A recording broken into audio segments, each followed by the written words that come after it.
Hello, everybody. Aiden here with Clean Pro in another episode. And today I'm looking forward to you meeting with Pavel Valenta. Pavel is the owner of Workplace Janitorial based in Winnipeg, British Columbia. And we're going to talk with him and learn about his trials and tribulations and successes that he's experienced over the years within his corporation and building it to what it is today. Pavel, welcome. Thank you. So wanted to start off with, most of us growing up, we don't envision, most of us anyhow, that we're going to get into the cleaning business. Most of us fall into it somehow by accident or something like that. Maybe, can you share a little bit about your journey into the commercial cleaning industry? And specifically, what motivated you to start a business and why cleaning?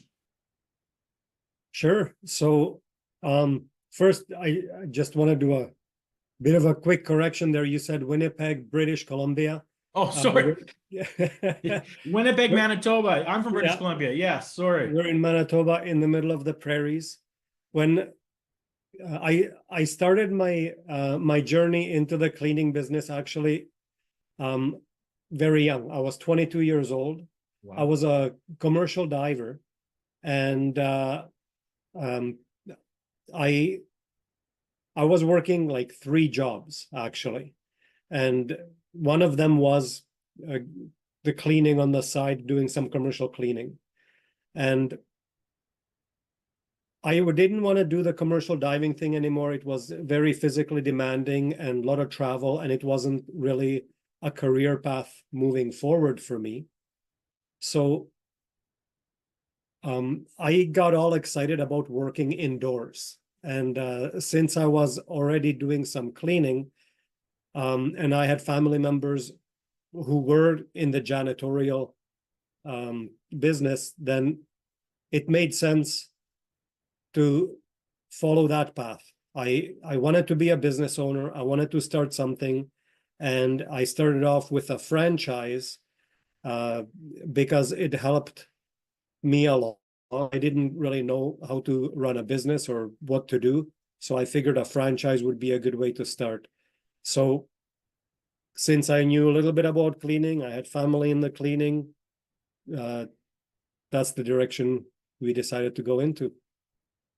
So did you start off initially right as a business owner, or did you start off with actually doing the cleaning and being a laborer at first, or did you just go right into ownership? So prior to buying a franchise, I had like maybe 2 cleaning contracts on my own. Then when I purchased the franchise, I basically just purchased my own job. And I got myself a couple of cleaning contracts that now I was making a little bit more, although for the first couple of years I had a bank payment that I had to make. So I didn't really make much more money or anything like that, but it was an investment into the future. And then over the years, I was able to pick up a contract here, a contract there, and grow the franchise to a point where I had to hire teams and expand. And eventually I went to a point where I wasn't doing the cleaning. I was just running teams. Yeah. And I saw this is what I liked, and I wanted to build a company, but I found that the franchise model that I was a part of, it was better for owner operators more so than somebody who wanted to grow a company. And eventually I left that system and I founded Workplace Janitorial, which is not a franchise company. Yeah. And kind of started again from scratch and building that back up, and with the idea that I would not be working in it. I was working on the business and growing the company. Yeah, and you've made a great point. Actually, a fair number of the viewers of this show, I don't know the percentage, more than 10% for sure, maybe even up to 25% are in the cleaning industry and are either thinking about, have previously been or in that franchise model, and they end up getting many of them get out of it because they want to do exactly what you want to do. They want to be able to spread their wings, make their own decisions, and grow their business a little bit faster. But a lot of people do start off on that model. I mean, I know Ricky from GetRoute, great company that he owns, and that, you know, his family started off with a model like that, and then he came in and changed it, but it gave them that foundation. So as you leave that franchise model, or as someone goes from being small, maybe having a few jobs, and they're working in it, and they're trying to get themselves to where they're working on the business, and you know, that's really the only way you're going to grow it. What specific strategies did you use, or do you use to generate sales and attract customers or potential customers? Any particular steps, processes that you used or use? Sorry about that. My phone just blew up. I didn't hear it.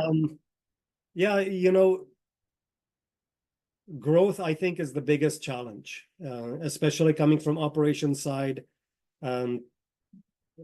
I've always been comfortable with doing the cleaning and working in the business. And as I transitioned out, I became less of a cleaner and more of a leader, strategist, and sales and marketing person. I had to get educated about what sales and marketing means, because in the franchise model, that's the part that the franchise takes care of. Yeah. So, so as I was getting educated and learning different things, first thing I did is we had a website. We got a website going, got a website up, and the messaging on the website is very important because that's the face of the company, essentially, when somebody is searching for you. Then the next step was refining the proposal.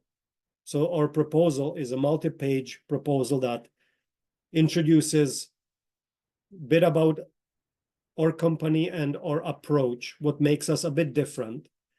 And it's the second face of the company, or perhaps third after a customer meets me. The proposal itself is something that they then pass on, maybe to the decision maker if I'm not dealing with the decision maker. So it's an important piece of marketing, and it has to align with the website, and it has to really show professionalism and a level of standard that they can then expect from your cleaning service, although marketing and cleaning are completely separate. But if you take the time to get into the details and to be really good at the presentation side of things, then the customer might take that you would also be that detail oriented in anything else that you do, including the cleaning. You know, you bring up a good point there. What you're saying, if I hear you correctly, is the website is a direct image of the business, and the way it's worded and all that is positioning the company in the mind of the potential customer of you know, how the details of your quote, the details of your website are maybe perhaps of subconscious, but it is a way that the client is going to see you or think of you in your business. And the reason why I want to just address that for a sec is a lot of people that join the group and a lot of people that are part of our incubator, if you will, are starting off in their businesses.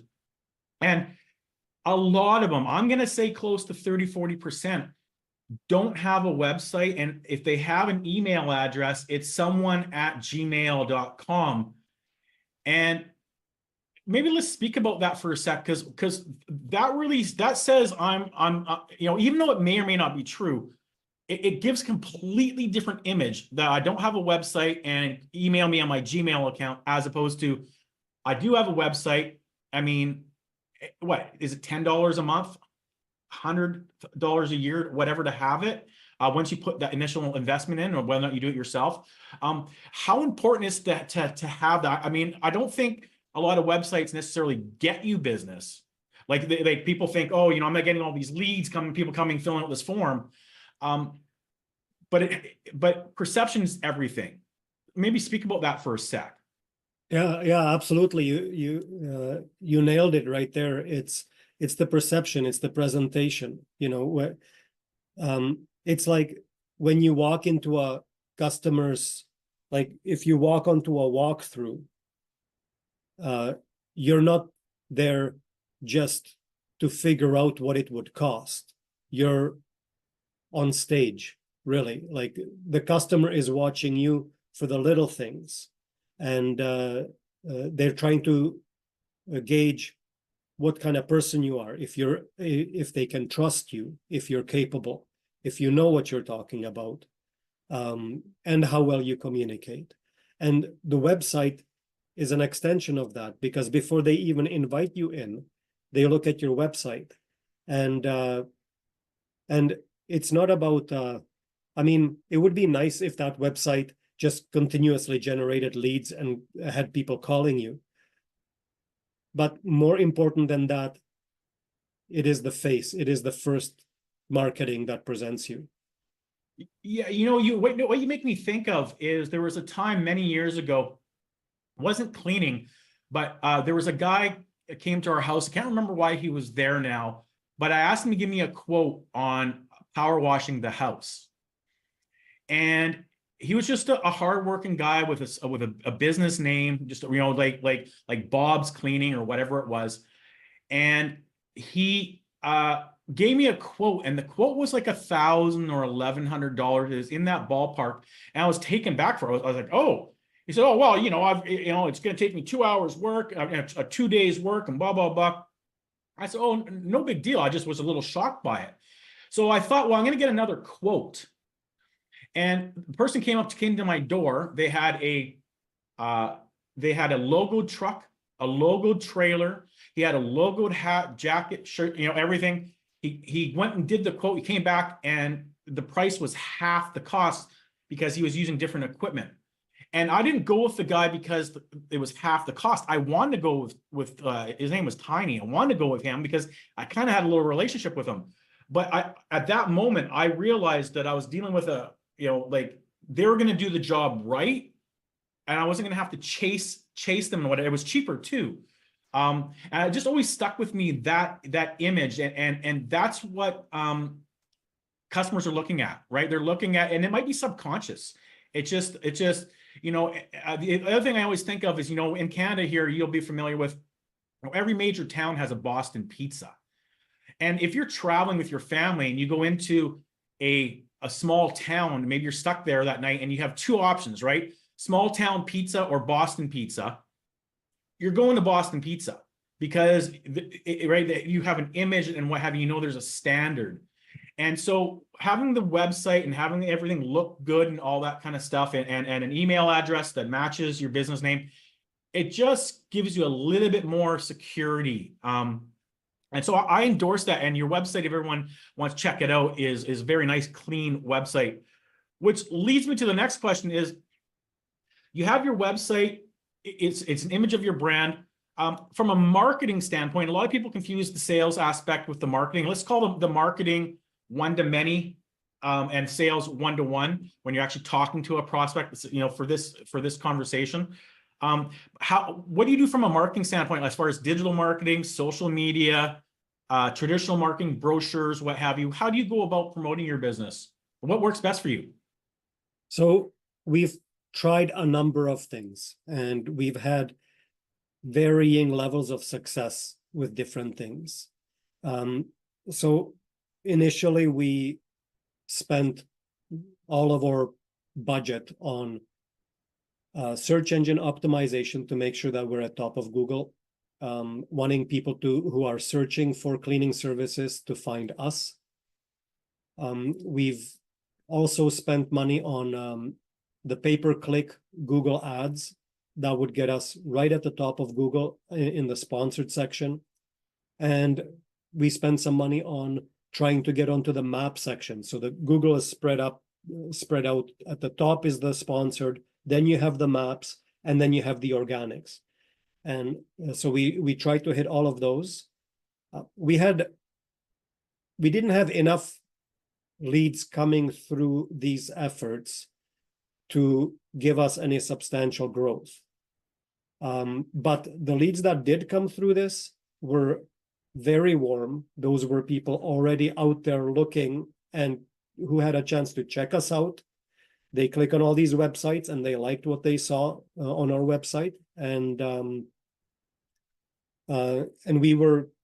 we could turn over or close the deal with probably 30 to 40% of people coming through these channels. Oh, wow. I attribute that because they were actually very warm already. We're also working with a company that does cold calling and cold emailing, and we're getting some success with them. We're getting about somewhere between maybe 3 and 6 appointments a month.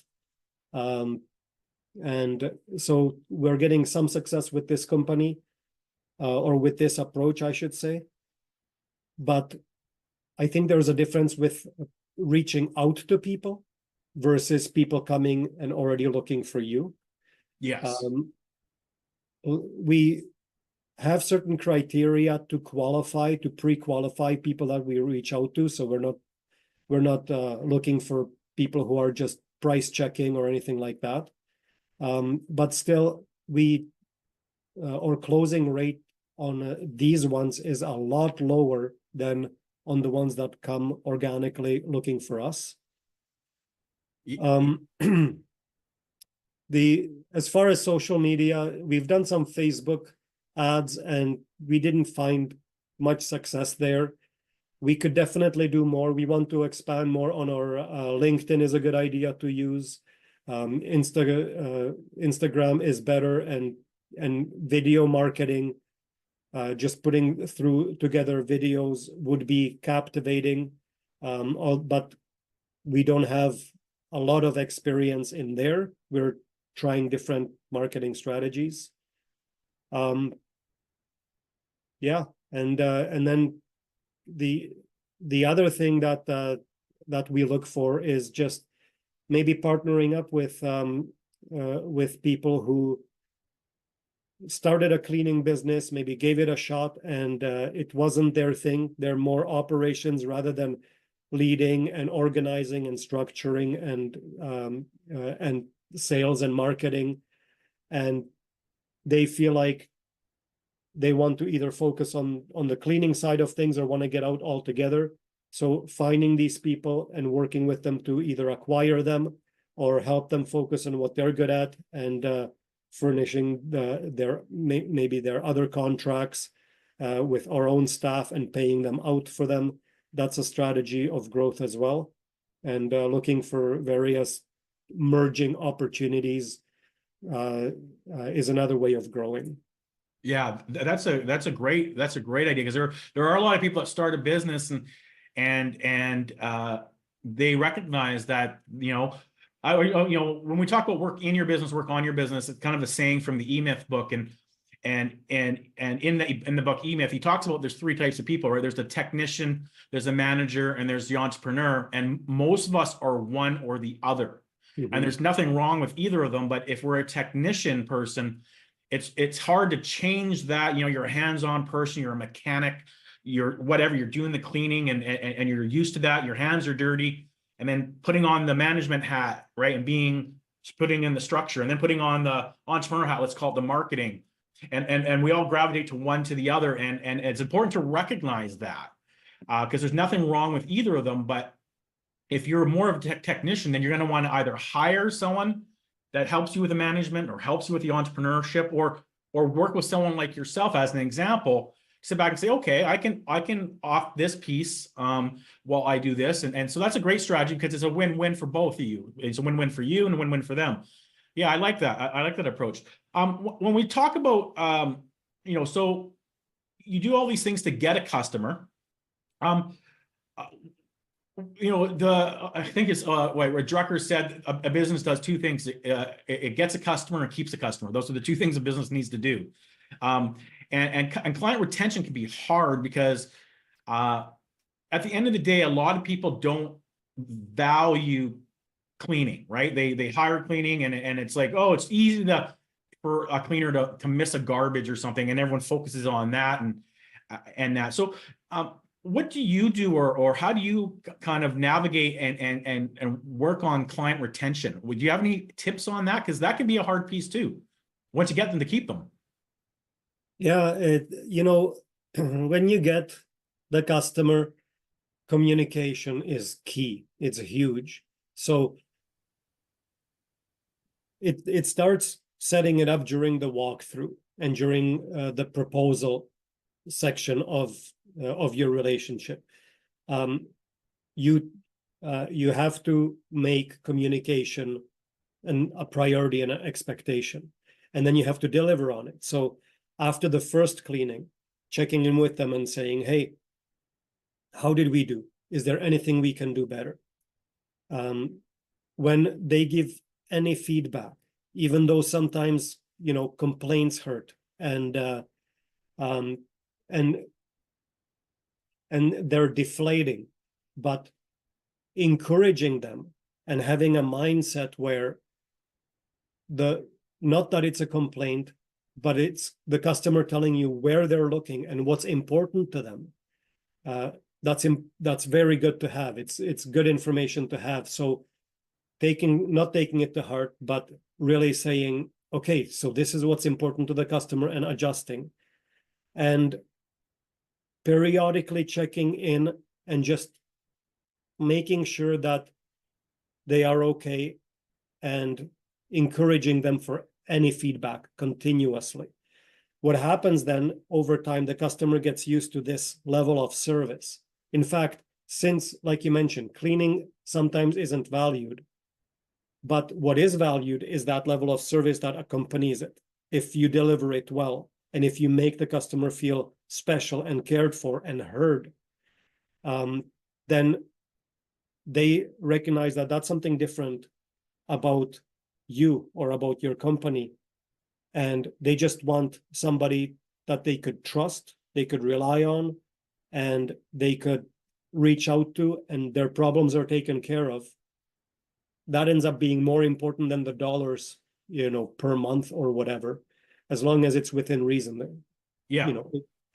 So that communication and taking care of your customers is huge. It's, and that's a great point. As you're saying that, it reminds me, and it kind of correlates and has something to do with this. But in one of my past lives, I was a sales rep, and I would take commercial cleaning owners out for lunch. So I remember I took a commercial cleaning guy. He was a great businessman. He had started a company in Europe. He was in Vancouver, British Columbia area, and he built the company pretty fast. And we go for lunch, and he recommended a place. So he goes, oh, this is my cleaner's restaurant. They just opened it. And he said, so I thought we would support them. I said, okay. And this is my point to the story is she came up to take our order, and it's just always stuck with me. And 3 times he said to the girl, who's, I think maybe the father owned it or whatever, but they're starting their business. And he said to her 3 times, I'll never forget, he said, no onions. Right? Yeah, no onions. At the end, he said, no onions. She goes, yeah, no onions, right? 10 minutes later, the food comes, goes down, there's onions on there. And he looked at me, and it was just kind of a defining moment. And he said, it's easy to start a business. It's hard to run one. Yeah. Right. And it just stuck with me. It stuck with me on that. So it's one thing to start the business, but to keep the customer and be happy, you've got to have those standards in place and all that stuff, because you're as good as your weakest link. And that lady was a face of the company, and they're just starting off, and someone asked 3 times for no onions, right? So, so when you were saying that, that came to mind because it just reminded me of the old saying is managed by walking around.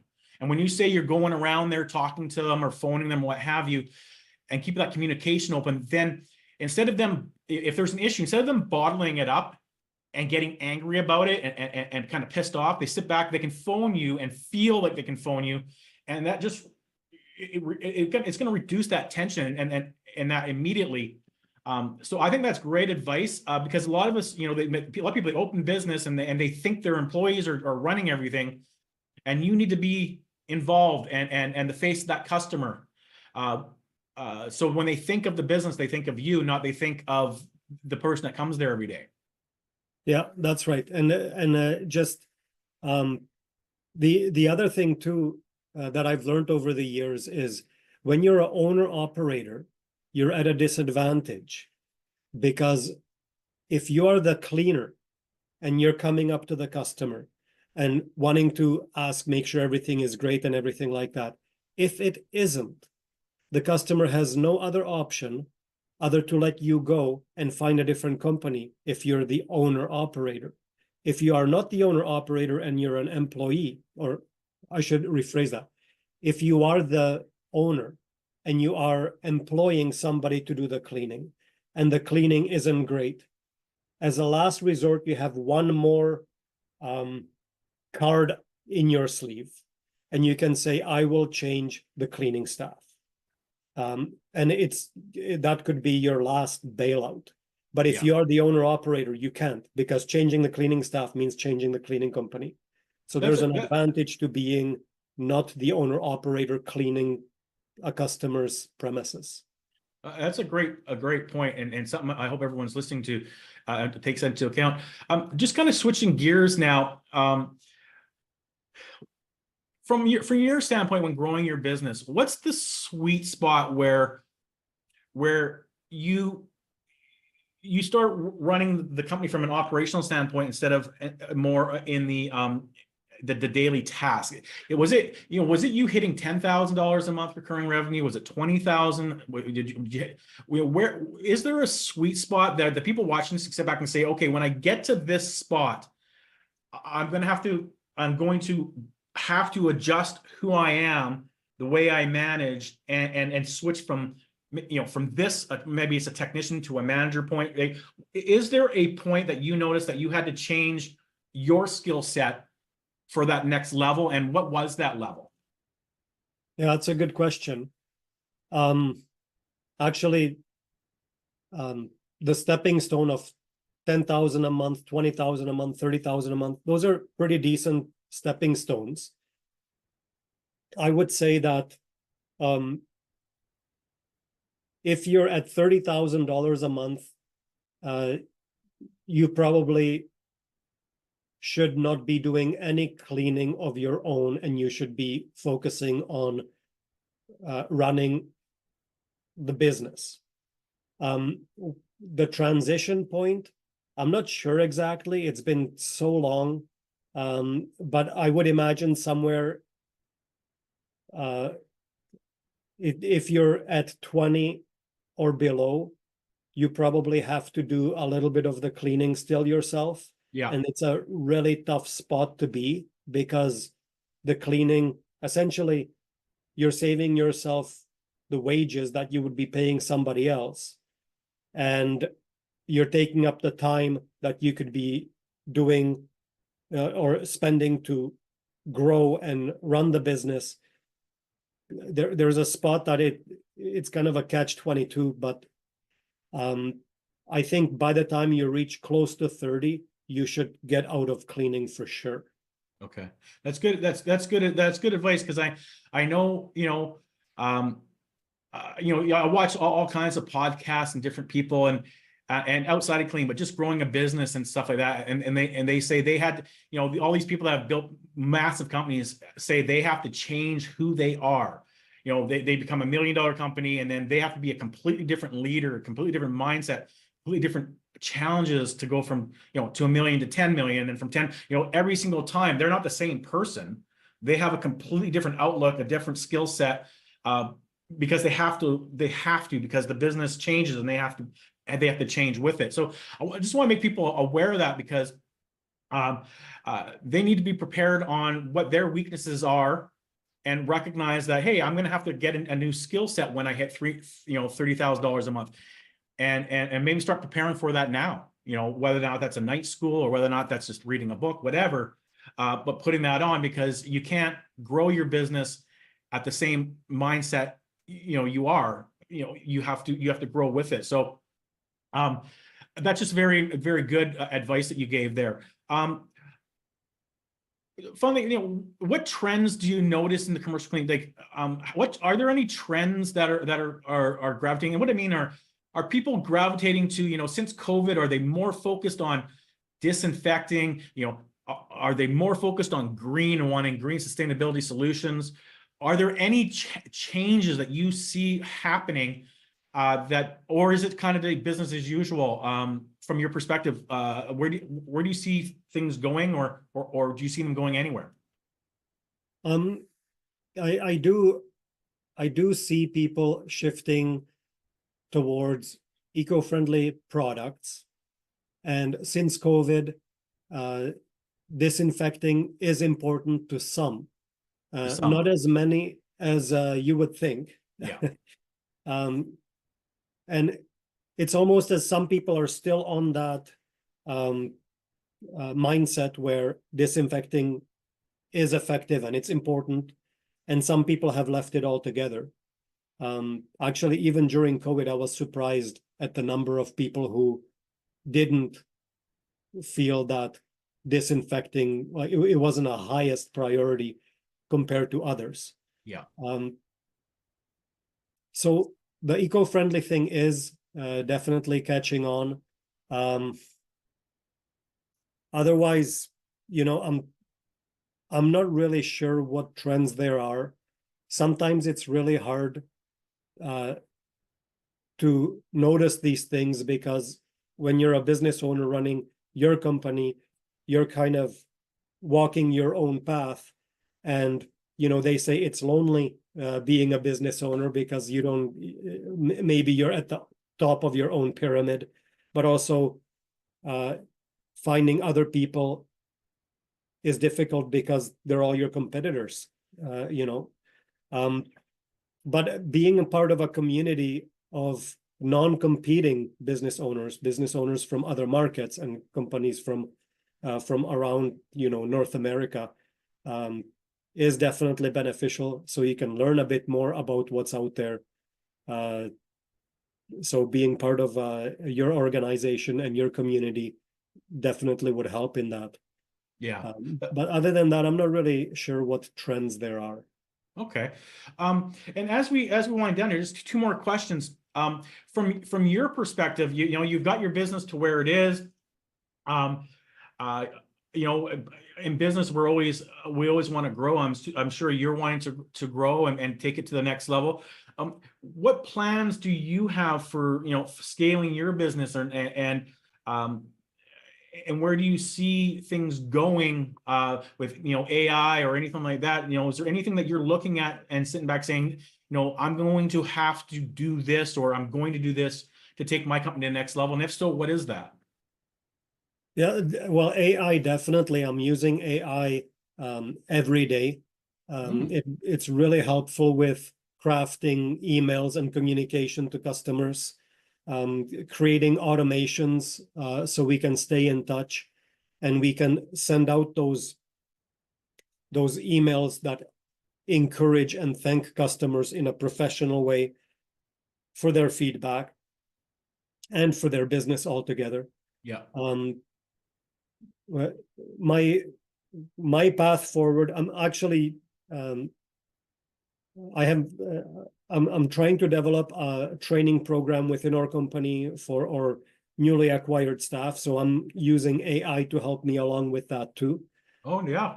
And the idea for us is our operations are running pretty smooth, but I'm operations minded, so I keep tweaking the operation side. But grow through acquisitions or mergers, grow through acquiring more customers, just building a turnkey operation is kind of the path forward for us. Yeah, good, awesome. Yeah, yeah. Having a training system for your employees and making sure everybody, it has the same training and all that is very important because, one of the things that I learned, through calling on commercial cleaning companies for the last 30 years, and just in general, human nature in general, but in the cleaning industry, is the average person needs to be told something somewhere between 5 and 7 times, right? Like to understand it. And that's assuming that both people speak the same language very clearly. The challenge with that is that the average employee will only ask their boss or superior somewhere between 2 and 3 times, because after that they might forget what have you, and they feel stupid or silly, and they don't want to ask that because they think they're going to look bad to the manager. So you have that gap. So having a training system or something where they can go, okay, what do I use in the bathrooms again? I don't want to ask the boss for the 5th time, oh, I can have my cheat sheet, or I can go back onto the website or what have you. That's very important. And and obviously you can see that as you're navigating and taking your company to the next level. So good for you, because yeah, that's a challenge for everybody, in my years of calling that I've seen it. Last question. If you said you started at 22, so if all of a sudden, you woke up and you had to start over completely again, today, what do you wish you knew then at 22 starting that would take you to where you are now faster, maybe 10 years faster, whatever, I'm assuming you'd be able to get there faster now than you did, because you learned through trial and error, things like that. What's the one thing that one or two things, what would you say to someone starting off, the 22-year-old Pavel, hey, do this and you'll get there faster? Very good question. I like that question because I've thought about this quite a bit. One thing that I've done a few years ago that I wish I did years and years and years before that is I joined a group of business owners who are also advisors. So this is it's a structured, professionally facilitated, I guess, organization that where business owners meet around a boardroom table once a month. We have a professional facilitator and a business coach who we meet with prior to the board meeting. We meet one-on-one and we dive deep into whatever issues we're dealing with and strategies and different things like that. And then when we meet around the boardroom table with the other business owners, we share numbers and key performance indicators. And again, we have a time slice where we dive deep into specific issues. And so having advisors is the key. But going backwards, if I had to start again, not only would I join an advisory group like this, but I think the thing that really brought things together for us was the structure. So working with somebody who could show me how to structure an organization, starting off with organizational chart, starting off with a 15-year goal, where we're heading, and building a company with future in mind, as opposed to when I first started, I was learning on the go, and I first was cleaning, and then I realized I need to become the leader of our cleaners. So I became the leader, and then trying to figure out how to get leadership level in place, and then moving up a level, and now how to become a leader of the leaders. So I was building the company from ground up, but I learned over time, and now now looking backwards, it's much better to build a company from top down, and putting that structure in place, at least on a piece of paper, that so you have a direction where you're heading and you're not figuring it out as you go. And also having those advisors, because there's always 100 different things that you could be doing, and they all could be prioritized differently. And everyone's going to tell you different things are more important. And when those, and you're just not sure which one to pick. And the ones that you pick, they might not click together. And having somebody who has experience, a mentor or a group of advisors that can help you create a structure and help prioritize what to do first and what to do next, and the things, how they work together, that would accelerate the success of our company going back lots, huge. Yeah. Well said. And that's a great piece of advice because, yeah, I mean, having a mentorship, a mastermind, whatever you want to call it, where you can bank ideas and share ideas. You learn so much from being around other people. And I know for myself and that, so that's just great advice. Pavel, I want to thank you very much. You built a great company. I mean, I should check it out. For one, if they want to, know more about your business or what have you, what's the best way to find you? Probably your website, LinkedIn. How would you? What's the best way for someone to find you or what have you? Should they want to reach out or find more about you? Well, we're Workplace Janitorial. Our website is workplacejanitorial.com. And I'm on LinkedIn. So if you search the company name or Pavel Valenta, you'll find me on LinkedIn. And on our website, there is a form that a person can fill out, and it generates an email that comes to us. And so I'm happy to be contacted by people, and I'm always happy to help growing entrepreneurs. Love it.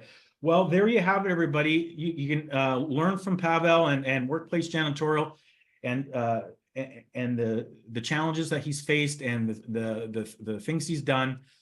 You're not the only one.